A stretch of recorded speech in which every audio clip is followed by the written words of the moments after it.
यात्रेला खऱ्या अर्थाने रंग भरत आहेत आणि कोल्हापूरचं शिवाजी चौक तरुण मंडळ म्हटलं की कोल्हापूरचा सर्वात पश्चिम महाराष्ट्रातला पहिला 21 फुटी गणपती असेल आणि पश्चिम महाराष्ट्रातील सर्वात मोठी सोंगे भजन स्पर्धा असेल. असे दोन प्रतिष्ठेचे पैलू त्यांच्या कामाचे आहेत आणि त्याचबरोबर हा तिसरा आयाम त्यांचा आहे म्हणजे हे 3 दिवस चालणारं आपलं अन्नछत्र आहे. पंचगंगा नदीच्या ठिकाणी या ठिकाणी जो आपला बस स्टॉप असतो तिथे येणारी भाविक सर्वांसाठी उपयोगी असतं. भेंडे वळूंजच्या बरोबरीने माजी नगरसेवक यांच्याबरोबर ही सगळं टीम 150 ते 200 जणांची टीम कार्यरत असते. कशी आली तयारी आता तुमची?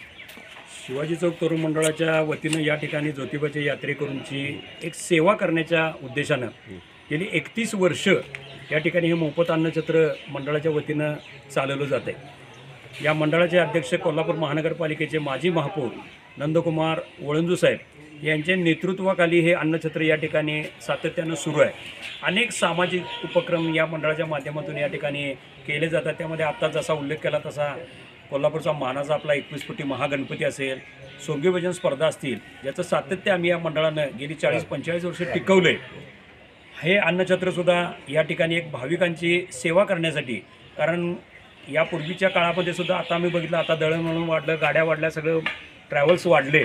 पण पूर्वी या ठिकाणी कोल्हापूर शहरामध्ये आल्यानंतर एकच पर्याय होता की कुठेही यायचं, पण पंचगंगेच्या घाटावर इथे एस टी महामंडळाची जी सेवा होती त्या सेवेत म्हणजे त्या एस टीतनं बसूनच ज्योतिबाला जावं लागत असायचं.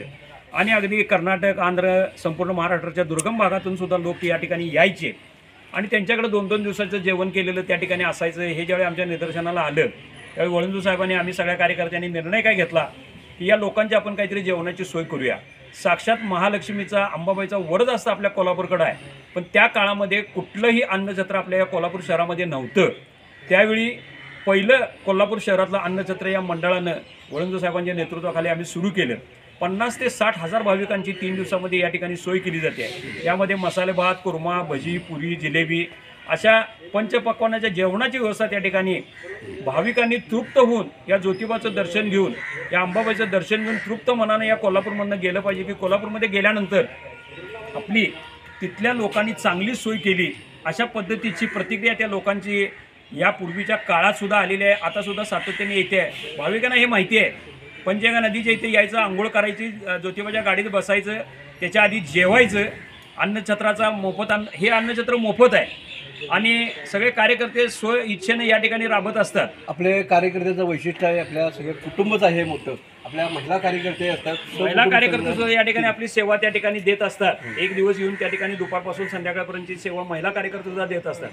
आपण आव्हान करा फक्त सगळ्यांनी. आणि अशा पद्धतीच्या या कार्यक्रमामध्ये अनेक विधायक कामं या मंडळाच्या माध्यमातून, मग मोफत अन्नछत्राबरोबर दिवाळीचं पण आमचा कार्यक्रम पूर्वीपासून सातत्य आहे की तिथल्या अनाथ मुलांना सगळ्यांना कपडे वाटप. हे सगळं गणपतीमध्ये जे काय आमच्याकडे जे काय निधी जमा होतोय त्यातून हे नवरात्र, ज्योतिबाचं अन्नछत्र, अनाथ आश्रम हे सगळे कार्यक्रम एका निधीमधून या ठिकाणी केले जातात.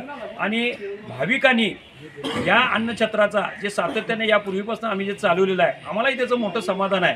आणि सगळ्या ज्योतिबाच्या यात्रेकरूंना आणि भाविकांना आमचं एक आव्हान आहे की या अन्नछत्राचा आपण सर्वांनी लाभ घ्या आणि या ज्योतिबाचं, महालक्ष्मीचं दर्शन घेऊन, अंबाबाईचं दर्शन घेऊन आपण या ठिकाणी तृप्त मनानं कोल्हापूरमधनं जावं अशी आमची एक मंडळाच्या वतीनं आपल्या सगळ्यांनाच आव्हान आहे.